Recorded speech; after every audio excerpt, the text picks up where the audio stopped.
et sœurs, Jean-Marc Bali, serviteur de l'Éternel.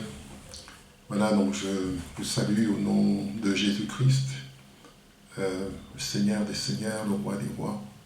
Je viens devant vous pour une nouvelle vidéo qui concerne cette fois-ci la prière des disciples. La prière des disciples, on va faire une vidéo, une étude publique, un message sur la prière des disciples, donc essentiellement basé sur le livre de Jean, chapitre 17. Voilà, donc je demande au Seigneur de me guider dans ce message et de m'accorder la grâce de dire ce qu'il attend, de dire les paroles qui sont conformes à sa volonté et qui sont conformes à ses attentes. Je demande que ma bouche soit guidée et que ma bouche devienne bouche de Dieu. Je bénis le Seigneur l'Éternel pour sa grâce, pour sa bonté. Je bénis toutes les personnes qui regarderont cette vidéo afin qu'elles reçoivent une part de la grâce de Dieu, afin qu'elles puissent avancer aussi dans la connaissance de Christ et que leur vie débouche sur la vie éternelle. C'est le but des prédications, c'est le but de l'Évangile, que les gens puissent parvenir à la vie éternelle. Voilà.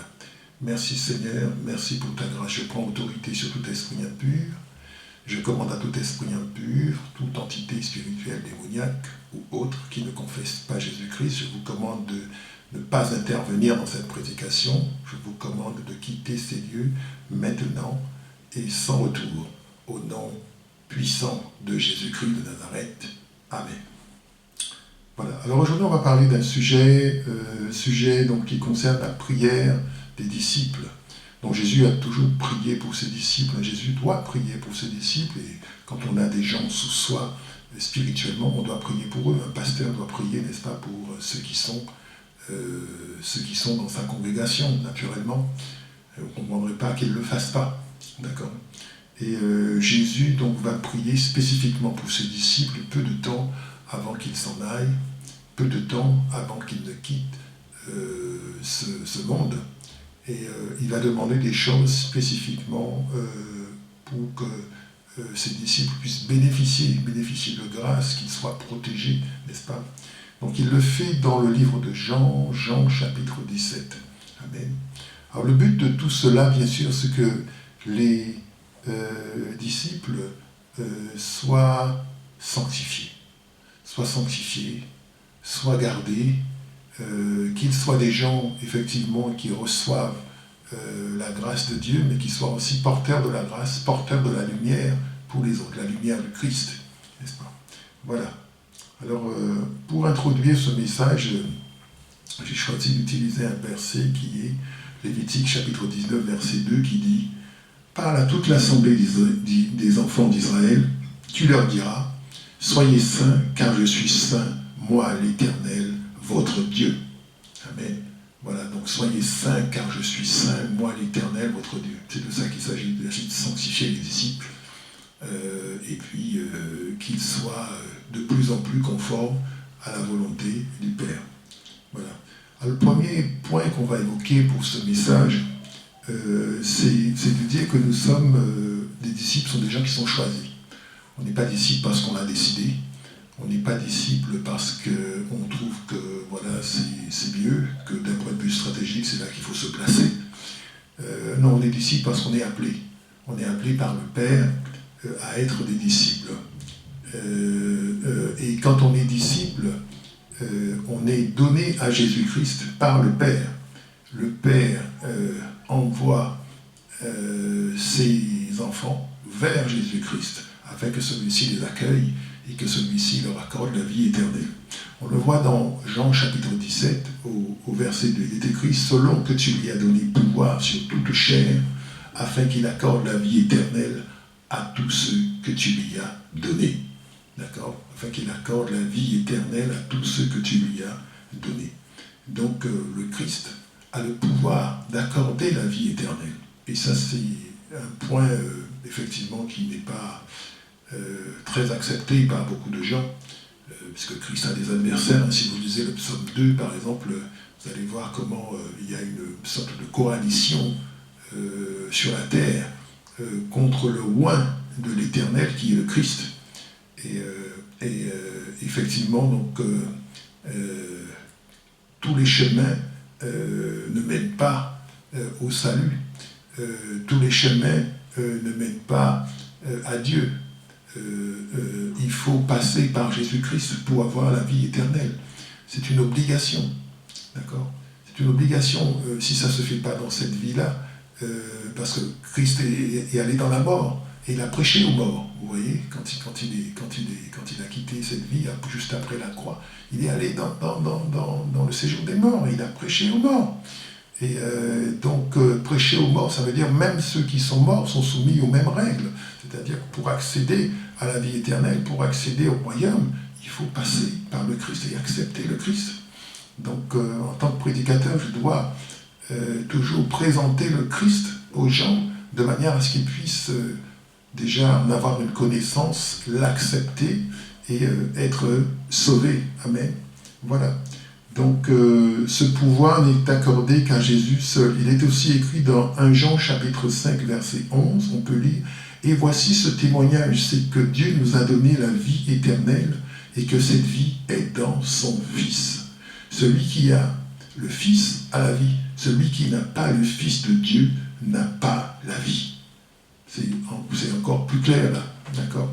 Donc, il s'agit vraiment de présenter le Christ comme vraiment la porte obligatoire par laquelle on doit passer pour accéder à la vie éternelle. Amen. Voilà. Donc, pour ce qui est de ce point, on peut aller plus loin encore par rapport, dire un petit peu plus par rapport à la vie éternelle. Donc, vie éternelle destinée à ce que le Père a choisi, d'accord ? Parce qu'il y a un choix qui s'opère. Donc, vie éternelle destinée à ce que le Père a choisi. Et la vie éternelle, qu'est-ce que c'est en définitive ? Dans Jean chapitre 17, verset 3, Jésus dit « Or, la vie éternelle, c'est qu'ils te connaissent, toi, le seul vrai Dieu, et celui que tu as envoyé, Jésus-Christ. » Amen. La vie éternelle, c'est qu'ils te connaissent, toi, le seul vrai Dieu, celui que tu as envoyé, Jésus-Christ. Amen. Voilà. Donc, la connaissance de Jésus-Christ, c'est quelque chose de fondamental, de très important. Et c'est comme ça qu'on acquiert la vie éternelle, par la connaissance, n'est-ce pas, de Jésus-Christ. Quand je dis connaissance, ce n'est pas simplement une connaissance intellectuelle, je parle d'intimité, d'accord, dans le monde dont on dit connaissance, on parle de relation intime entre un homme et une femme. Connaissance, donc ça veut dire intimité. Donc ça veut dire intimité avec le Christ. C'est ce qui donne la vie éternelle, l'intimité avec le Christ. Comment parvenir à cette intimité ? Cette intimité, on y parvient par la lecture de la parole, par les prières, par les jeûnes, et puis chercher à connaître le Christ. Et puis chercher, évidemment, à faire sa volonté. D'accord ? Donc la connaissance de Christ, en fait, c'est quelle intimité on a avec Christ. D'accord ? Donc cette connaissance de Christ est un point essentiel qui nous mène à comprendre qui est le Christ pour nous et à savoir un petit peu où est-ce que nous nous situons par rapport au Christ. Donc on peut être dans l'illusion de connaître le Christ, on peut être dans l'illusion parce qu'on vient à l'église, parce que voilà. Mais le plus important, c'est qu'on ait vraiment une relation personnelle. Le salut, c'est un sujet personnel. Et voilà. Donc cette connaissance de Christ, en fait, c'est aussi un chemin à suivre. Parce que tous les chemins ne mènent pas à Dieu, comme je le disais. C'est un chemin à suivre, un certain chemin. Christ dit, je suis le chemin, la vérité et la vie. C'est un certain chemin à suivre. Tous les chemins ne mènent pas à Dieu. Alors, le disciple va être confronté à un certain nombre d'oppositions quand il voudra avancer avec le Christ. Parce qu'à mesure que vous gagnez en intimité avec le Christ, vos prières sont de plus en plus exaucées. Et puis, vous êtes de plus en plus en mesure de détruire les œuvres du diable. Je fais un message là-dessus, mais un disciple de Christ, c'est quelqu'un qui détruit les œuvres du diable. S'il ne détruit pas les œuvres du diable, il faut qu'il se pose des questions. Et étant donné qu'il détruit les œuvres du diable, il est de fait exposé aux oppositions diaboliques. Et donc dans un combat avec les forces du mal. Donc ça ne peut pas se faire sans. On ne peut pas être en paix avec le royaume des ténèbres quand on est du royaume de Dieu. C'est pas possible, vous voyez. Et donc cette connaissance de Christ, c'est une manière effectivement d'entrer plus dans l'intimité, comme je le disais, mais ça vous rend plus efficace dans le combat. Ça vous rend plus efficace dans l'accomplissement de vos tâches, ça vous rend plus efficace et plus agréable au Seigneur. D'accord ? Sans parler de la foi, bien sûr, qui est indispensable, mais la connaissance de Christ, ça se fait par la volonté de suivre un chemin. Alors, suivre le chemin de Christ, ça veut dire je ferai des choix dans ma vie. Je ferai tout un tas de choix. Tout le monde est amené à faire des choix. Et en fonction des choix que je vais faire, ça va me conduire dans une direction ou dans une autre, forcément. Prenez l'exemple d'une autoroute avec une bifurcation. Si vous prenez celle de droite, si vous prenez celle de gauche, il est évident que vous n'allez pas vous retrouver dans la même ville. D'accord ? Et donc, la question est, est-ce que vous êtes vraiment sur le chemin de votre destination, la destination supposée? Voilà, donc la destination supposée pour les enfants de Dieu, c'est l'accomplissement de la volonté de Christ pendant le temps de leur vie sur la terre. C'est ça la destination. Donc il faut absolument que par les choix que je vais faire, je puisse sans cesse me replacer sur le bon chemin, sans cesse me replacer. Donc ça veut dire en fait que cette connaissance va me mener de plus en plus dans la connaissance de Christ, mais cette connaissance, pour qu'elle puisse parvenir, il faut que j'arrive aussi à m'opposer aux forces du mal qui vont chercher justement à m'empêcher d'entrer dans cette connaissance. D'accord ? Comment ils s'y prennent pour m'empêcher d'entrer dans cette connaissance ? Ils s'y prennent par des pensées qui nous sont envoyées, des suggestions qui nous sont envoyées, qui nous sont suggérées, n'est-ce pas ? Pour qu'on puisse effectivement, par le biais de raisonnement, rejeter la pensée de Christ et suivre notre propre raisonnement. C'est comme ça qu'on s'égare en fait. On s'égare parce que c'est toujours le fruit d'une décision. Toujours le fruit d'une décision. Et cette décision, elle vient d'une pensée. Donc en amont de cette décision, il y a une pensée. Et plusieurs pensées sont possibles. Vous avez soit la pensée de Christ, qui est la bonne, qui est celle que le disciple devra chercher à suivre. Vous avez la pensée que vous avez, vous, en fonction de votre sensibilité, en fonction de vos valeurs personnelles, en fonction de tout un tas de choses qui sont spécifiques à votre personne. Et vous avez les pensées que le diable peut vous insuffler. D'accord ? Et c'est comme ça qu'il vous empêche d'entrer dans la connaissance de Christ, c'est-à-dire de continuer, parce que c'est quelque chose de pratique, c'est quelque chose de concret, c'est quelque chose qui se vit dans la vie au quotidien. La connaissance de Christ, c'est pas une connaissance intellectuelle des versets de la Bible. La connaissance de Christ, c'est toujours marcher avec le Christ. Donc c'est une vie par l'Esprit. Une vie par l'Esprit, dans Romains chapitre 8, verset 14, il dit « Ceux qui sont fils de Dieu sont conduits par l'Esprit de Dieu ». Donc il faut marcher toujours en prenant les bonnes décisions. Prenons les bonnes décisions à chaque fois. Et ça, mais ça demande du discernement. Ça demande du discernement, ça demande que je sois toujours dans la vigilance. D'accord ? Puisque, comme j'aime à dire dans mes vidéos, les chrétiens sont des soldats. Les chrétiens authentiques, les disciples, sont des soldats. C'est obligé. Parce qu'en face d'eux, il y a un royaume qui les déteste et qui cherche à les anéantir. Donc ce sont des soldats. Et donc, ce qu'il faut, c'est donc savoir marcher avec le Seigneur dans ces conditions-là. Donc il faut savoir discerner quels sont les critères qui me permettent de définir que telle ou telle pensée est la bonne. Vous voyez, c'est ça le problème du disciple. Et c'est comme ça que les gens se font égarer, que les gens se font manipuler, et que les gens qu'on les empêche d'entrer dans leur destinée parce qu'on arrive à leur mettre dans la tête des pensées qui ne sont pas de Dieu, ou qu'eux-mêmes suivent des pensées qui ne sont pas de Dieu, soit les leurs, soit ceux que le diable leur a inculqués. Donc c'est comme ça que se fait le combat. Donc on entend souvent des prédicateurs dire le combat se fait au niveau des pensées, mais il faut comprendre qu'en fait les pensées induisent des décisions. Et c'est ça le souci. Les pensées induisent des décisions.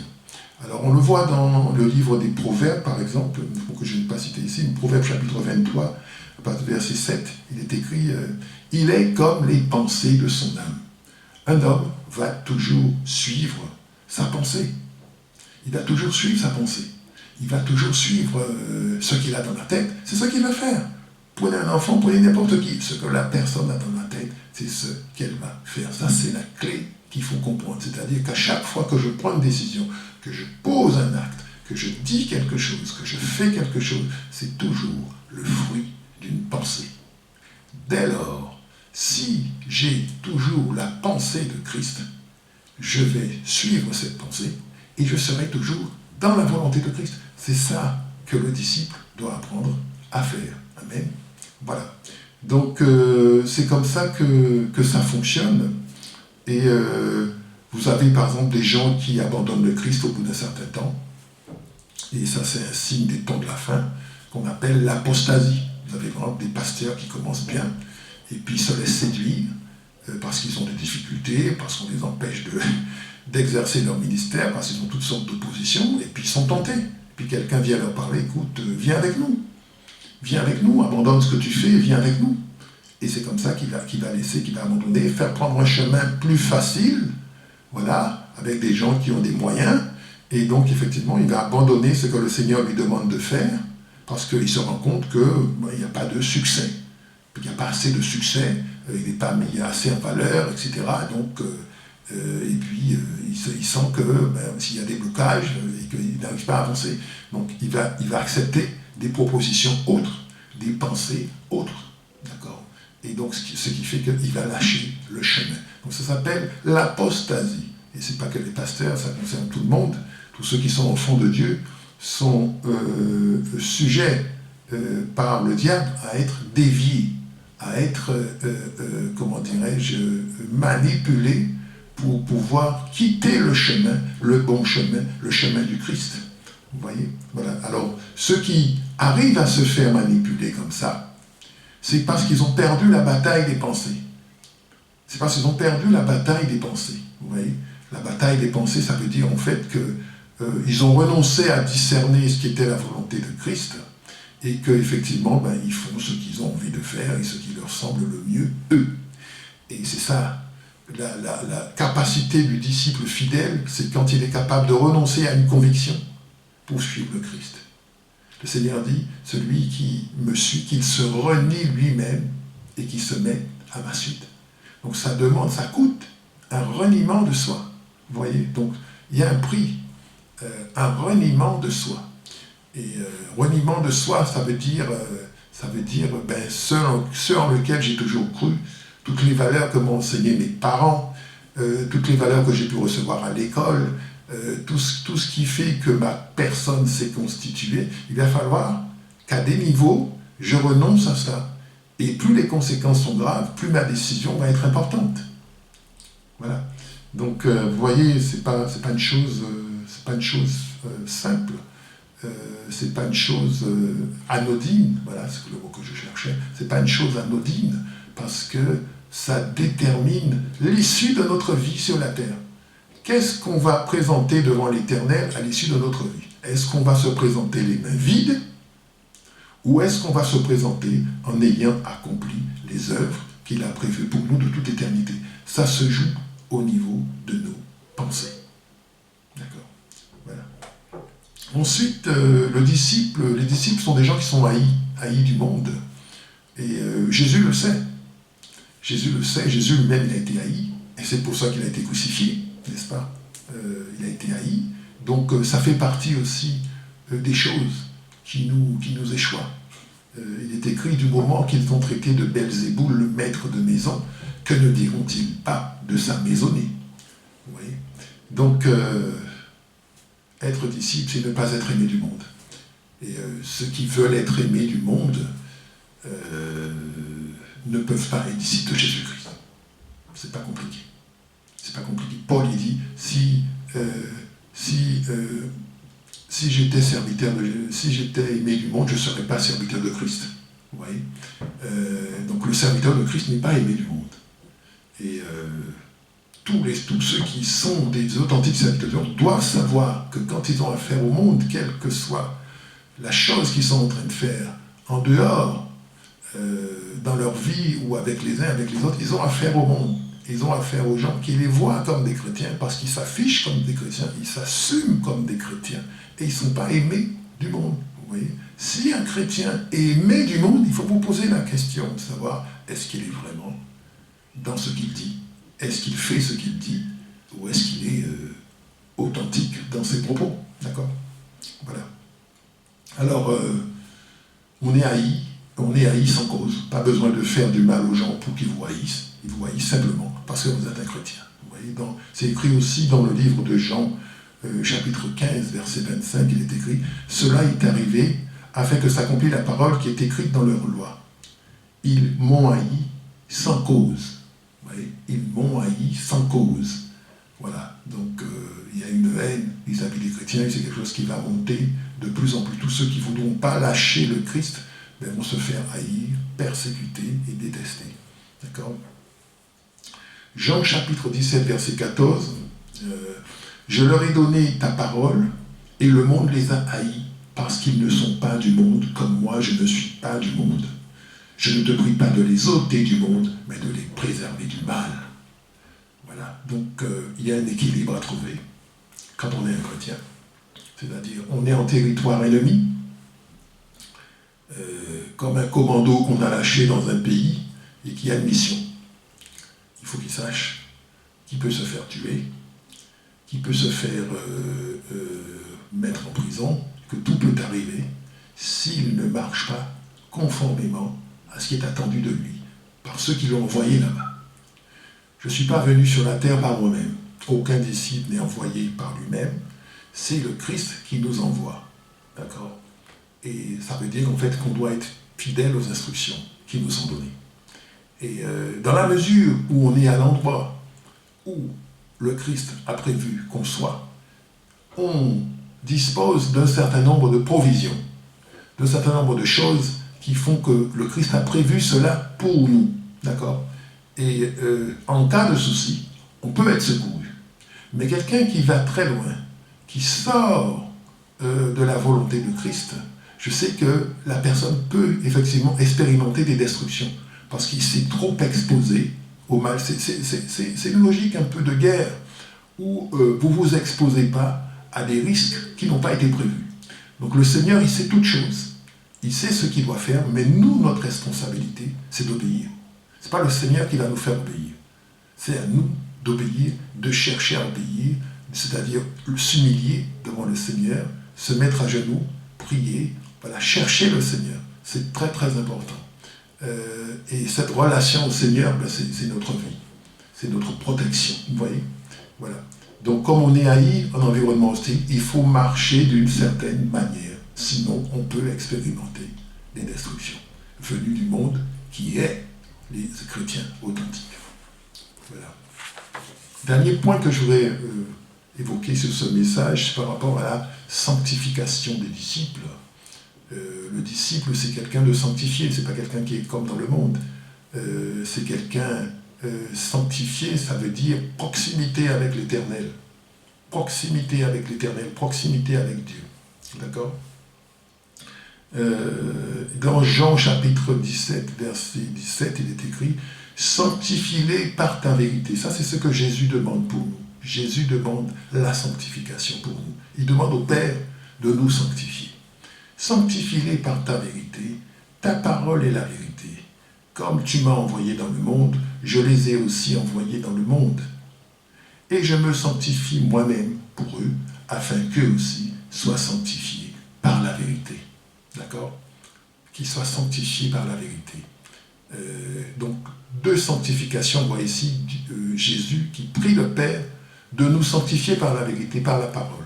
Donc, c'est-à-dire que par la connaissance de la parole, par l'étude de la parole, par le contact avec la parole de Dieu, d'accord, par les confessions que nous allons faire de notre bouche, de la parole de Dieu, d'accord, cela produit une sanctification en nous qui vient du Père.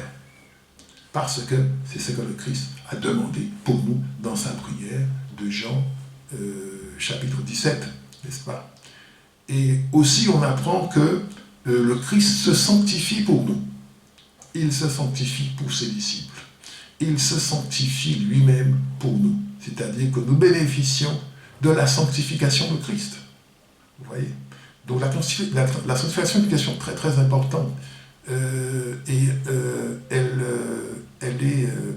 Elle traduit notre proximité avec Dieu, comme je dis, mais elle traduit aussi notre état, notre nature.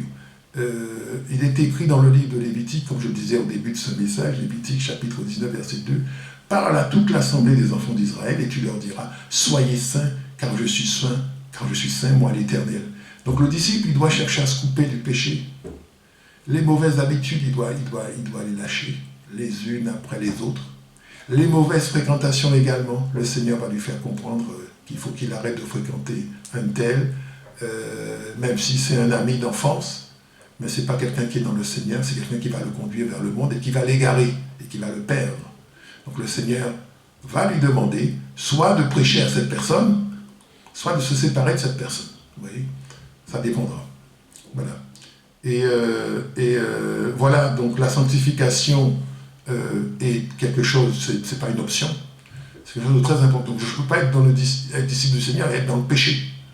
D'accord? Donc il faut que je cherche à me séparer du péché. Ça veut dire que dans tout ce que je fais, je dois chercher à marcher dans la sanctification. Donc j'arrête le péché, je fais la guerre au péché dans ma vie. D'accord? Et si je ne peux pas, je me mets à genoux, humblement, et je présente le cas devant le Seigneur. Voilà, Seigneur, ma situation. L'autre jour, j'ai prié par rapport au sabbat, à titre personnel. Et je me demandais, quand je vois tout ce qui est dit par rapport au sabbat, est-ce qu'un chrétien doit garder le sabbat? C'est vrai que beaucoup de gens disent, donc, du moment qu'on n'est pas juif, on n'est pas tenu de garder le sabbat. Mais ça, c'est voilà, quelque chose, il faut en être convaincu. Je veux dire, ceux qui gardent le sabbat, qui sont convaincus de garder le sabbat, il est écrit tout ce qui n'est pas conviction est péché.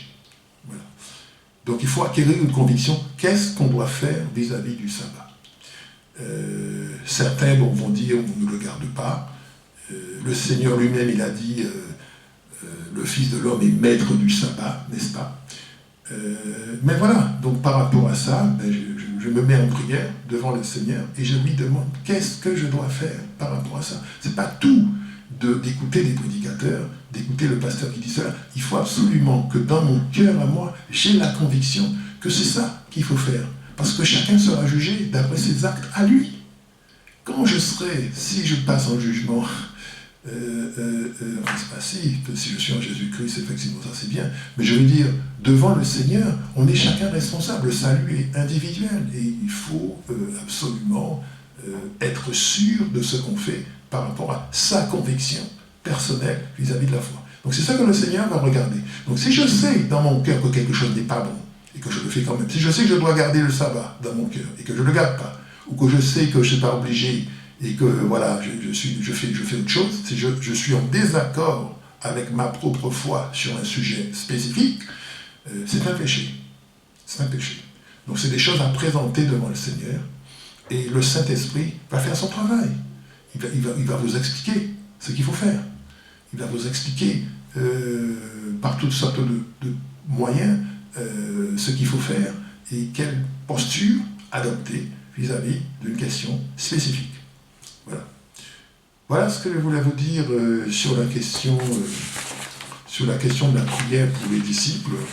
Je vais continuer donc avec Jean chapitre 17 sur d'autres points dans un autre message, parce que c'est très important de savoir ce que le Christ a déjà demandé pour nous.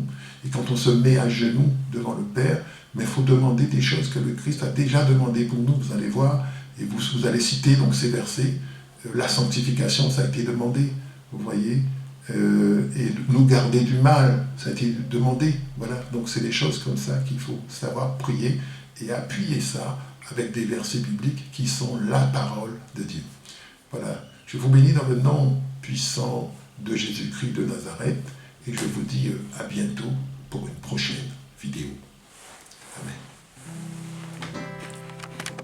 Dieu de gloire, je t'adore, ton nom s'élève en majesté de mes lèvres, je célèbre ta victoire, ton règne, ton autorité, digne et du agneau de Dieu, digne et du agneau de Dieu. Tous les anges en sont acclament la puissance de ton nom. Digne et du agneau de Dieu, digne et du agneau de Dieu. L'univers entier acclame la beauté de ton saint nom. Dieu de gloire, je t'adore, ton nom s'élève en majesté de mes lèvres, je célèbre ta victoire, ton règne, ton autorité, digne et du agneau de Dieu, digne et du agneau de Dieu. Tous les anges ensemble acclament la puissance de ton nom. Digne et du agneau de Dieu, digne et du agneau de Dieu.